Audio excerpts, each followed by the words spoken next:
a Black Swan queen vets a single father.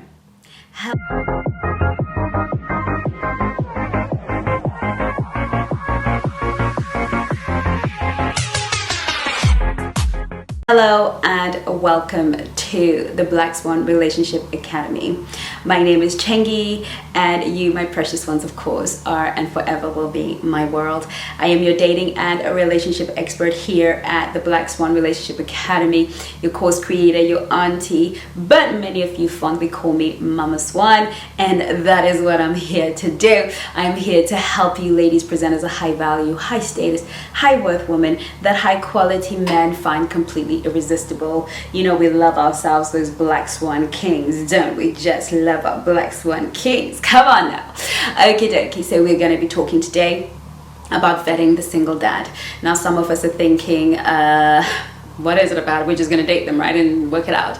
One of the things that you have to understand is dating a single dad has a lot of intricacies, and many of us need to be awake to those ideas and intels. I'm going to tell you about certain types of single dads, the ones to avoid and the ones that you could probably come alongside. And I'm going to talk about the unhealthy single dads and where some of us are coming from, because I'm sure some of us have had our hearts broken by dating a single dad because he prioritized his kids way and above in an unhealthy way over his relationship with you. You felt neglected, you felt second rate, and you felt guilted into denying your needs or going with unmet needs or playing by his rules.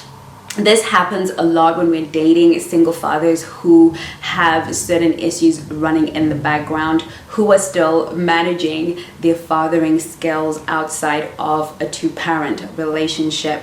And so let's talk about these types of dads, how we can handle being a priority, how we can ask for our needs to be met, and if this person is truly emotionally capable of meeting our needs.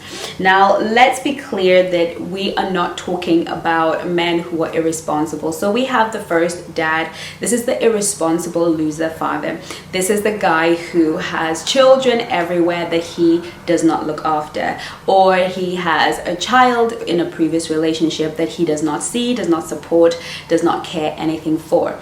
We can agree that as Black Swan queens, we do not have time to be dealing with men who cannot even look after or be present for their children in a situation where that is a possibility, because there are some legal situations where women, to punish their spouses, refuse them access, or basically, you know, in those situations we have to take it, you know, we have to do our research on that.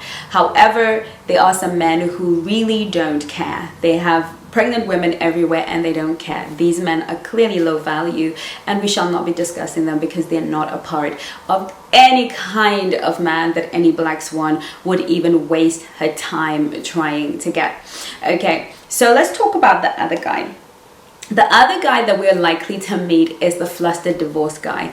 Is the man who has just come out of a divorce or is going through a divorce, and he is either been left with the kids or is having to parent alone. A lot of men who were married or in long-term relationships were usually used to being in the back end, usually being the providers for the finances, or being the guy that kind of comes when he comes and goes when he goes.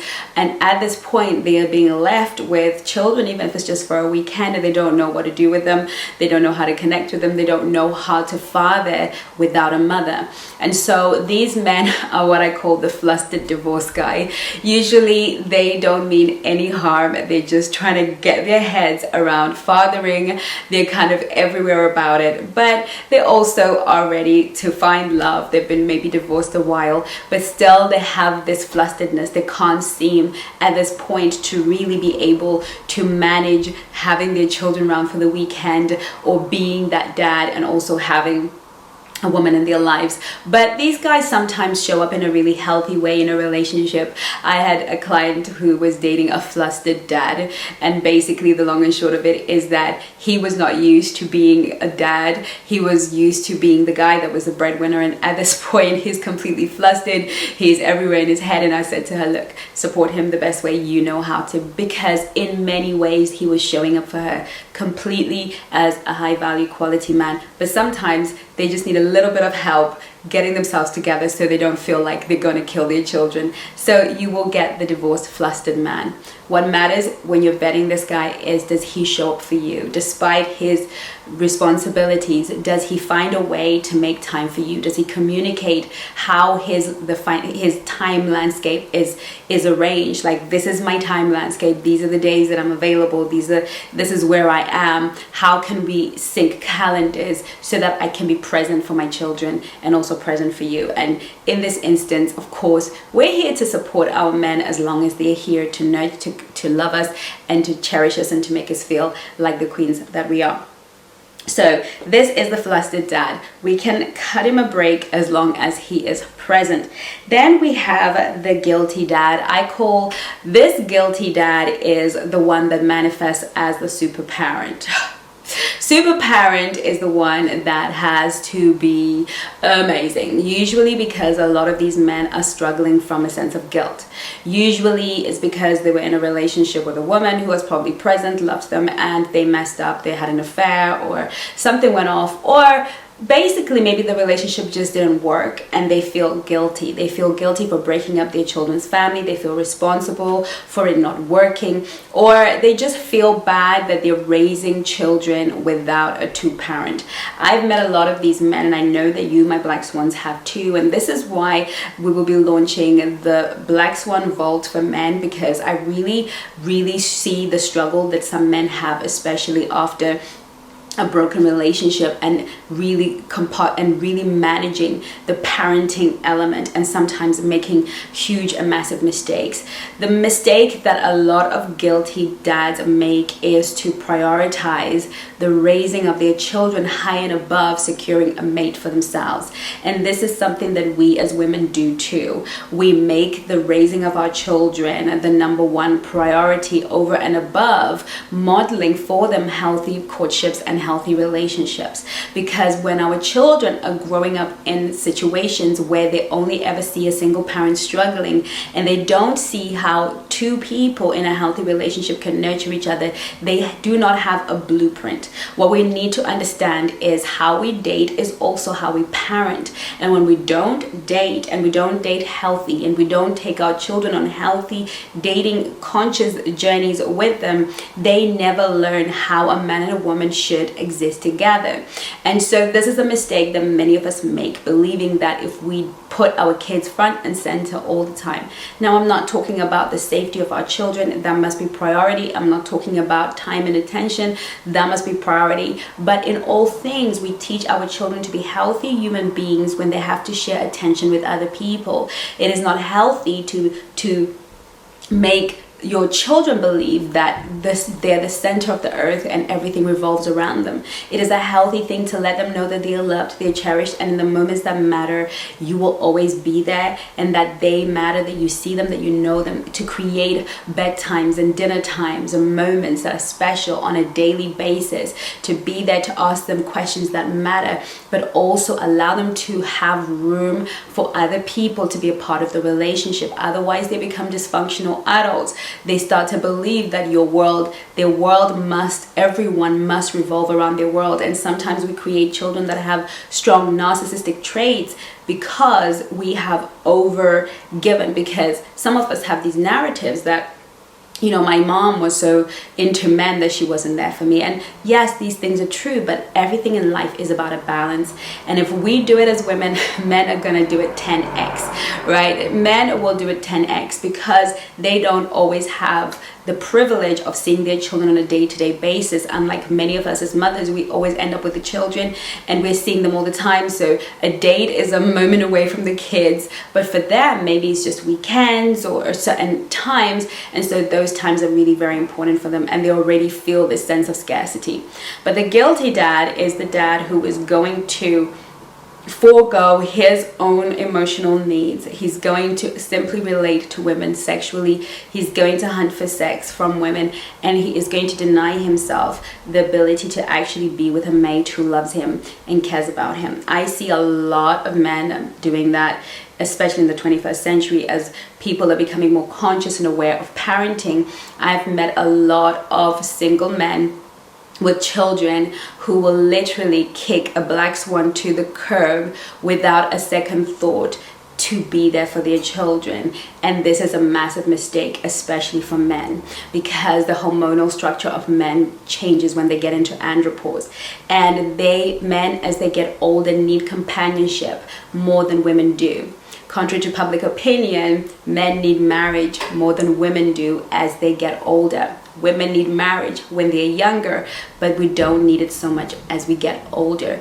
And so when a man who is 35 and over does not prioritize the next 10 years of his life to secure a loving mate in favor of servicing his guilt by surrendering and giving everything up for his children, he is putting himself in a very, very bad situation. Because I think that a lot of men don't realize that they have a sell-by date as well. It's just a different kind of sell-by date.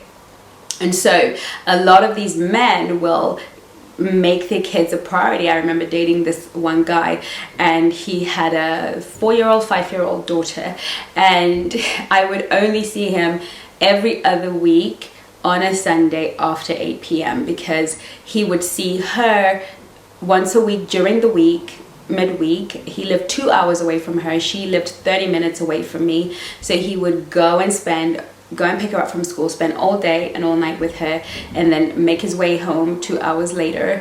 And then he would then spend the weekend with her, pick her up on a Friday all the way till Sunday evening till 8 p.m. and then he would see me then. That is the only time that I could physically see him.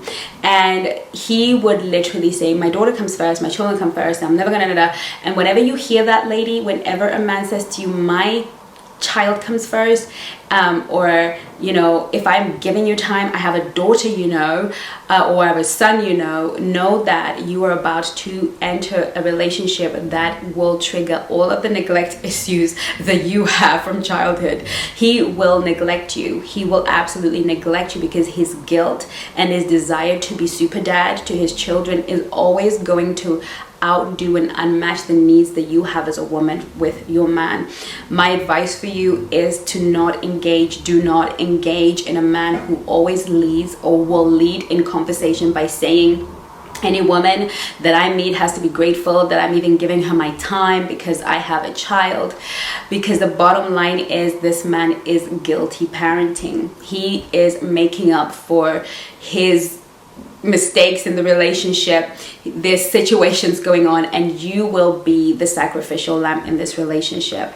And this man did not see why I ended the relationship. He didn't understand why I ended the relationship, because while he calls me every day, or he asks me how I am every day, but I actually didn't understand that it is not feasible to actually start and continue a relationship with a black swan or any woman on the planet who has any sense of self-worth by showing up at 8 p.m. tired. And then he would arrive tired in filthy clothing. He never dressed up or got himself together because he'd been to the park with his daughter and he'd been with her and the dog, and he would come into my place and ask if he could wash his clothes, or he would come in his dirty clothes and just go to, and he actually believed that he was showing up because he was so preoccupied with being a great dad to his daughter, who quite frankly was very intelligent and probably deserved to have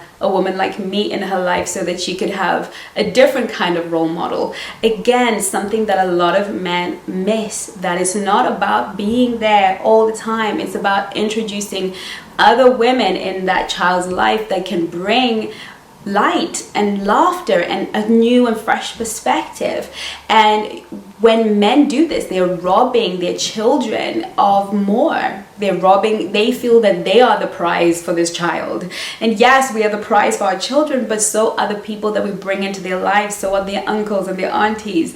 And I remember when I was dating when my son was still quite young, and I was dating this amazing guy, and he had a boat and he had a fantastic car.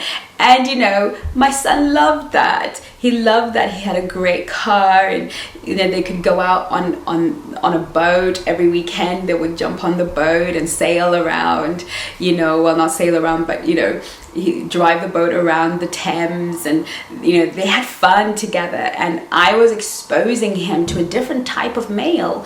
I was exposing him to different types of men that he would not have ordinarily met. So my dating journey actually gave my son exposure to men that were high caliber men, that were high quality men, so that because in his natural world, and as a single mom at that time, he would not have met these men. So I was actually opening doors for him, and my son has become like one of these men. He has the same mindset of affluence and working hard and creating something for himself. But I did that through the dating process, and a lot of these men deny their young daughters or their young sons from actually seeing that there's a different caliber of woman. There's a black swan out there that you could date instead of some of these other girls. Or for their girls, they're denying them the ability to be with a woman that is effervescent and you know, ambitious and feminine and loving, and they only have perhaps their mothers who may not be like that, or you know, aunties, and their current circle does not expose them.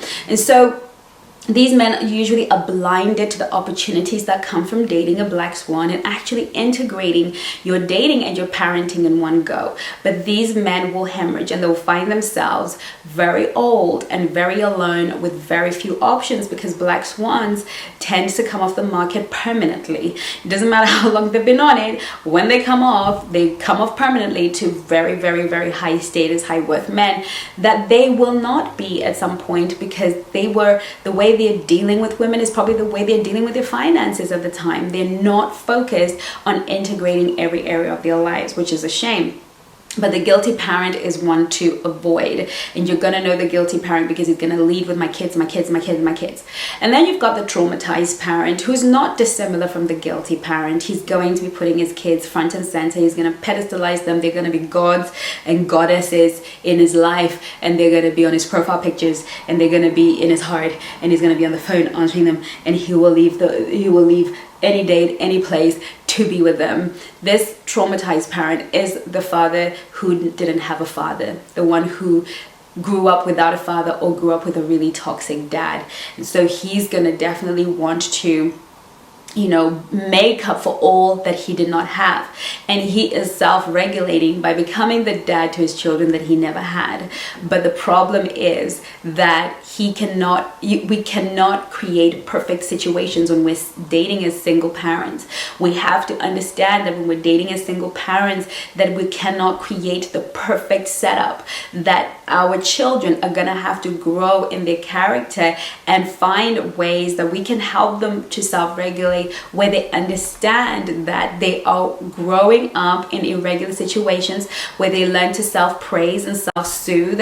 It's okay to not be at absolutely every single game that your child is playing. Listen, ask anybody. I am the most devoted mother you will ever find, as far as I'm concerned. Ask any of my friends, ask any of my family. My son is the apple of my eye. I adore him.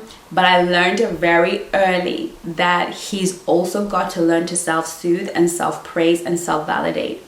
I will be at everything that I can be at, and the things I cannot be at, I simply won't be. And my son has grown up to be that guy who's like, Mom, it's okay. I know you're my girl. You got my back, right? And sometimes daddy will be there. My ex-husband and I will always make sure that one of us is there. Ideally, both of us are there, but we always made sure that we didn't create this environment that I am only valuable and what I'm doing with my life only truly matters if when I look out into the bleachers, both my parents are there. He's now a sort of person who understands that he's a whole person, and when mom can't make it, mom can't make it. Whether it's because she's going on a date, or whether because she is on a business call, or whether it's because she's traveled, there are times when mom cannot make it. And this is how we raise our children to be healthy, to self-regulate in healthy ways. And the traumatized parent actually begins to traumatize their own children. They are overbearing on their children, and often they don't see that they're suffocating their children, because children will lap it all up, but in the end they will grow and leave. At the end, this parent will lose their children. And sometimes we use our children to soothe our abandonment wounds, because often whilst our children are young, under the age of 18, and still need us, we don't feel abandoned. They will always need us, and that makes us feel good, but it doesn't take away the abandonment wound that we need to work on. Because the beautiful thing about children is that they leave and they move on to build their lives. They travel, they go to university, they marry, they go off and do things, and they will not pay you a second thought. They will leave because that is their destiny, to go off and fly and spread their wings and live their best lives. And when I was talking to my niece the other day, she's like, you know what, I was really opposed to my mom dating, but I'm so glad now, because I can go anywhere in the world, do what I like, and she's not going to be clinging on to me because she's got her husband. So it's really important that we understand that children will leave, and these men that are traumatized hold on to their children as a self-soothing mechanism to treat and heal themselves, and then they will struggle to then get back on the horse, and they would have developed bad dating habits, because often they're dating for sex, so they won't know how to connect with an adult female. They won't know how to connect in a healthy way, because for the last 20 years they have simply been sacrificing their ability to relate to grown adult women who are healthy in order for them to relate and to meet the needs of their children. These men are to be avoided. Please do not date these men. You will not be able to help them. You will come last at every turn. You will go with a whole bunch of unmet needs while their needs get met. Okay, so these are the men that we do not date. Last but not least, we have the man that is the high value, the black swan dad. This is the man who has balance. The word we're looking for here is balance. Okay, we're looking for balance. Anything that is in the extreme is not balanced. So we want a man who loves his children, is dedicated to their health, well-being, and happiness, who is present with them, and who is a good provider, protector, and truly cares and cherishes for his children.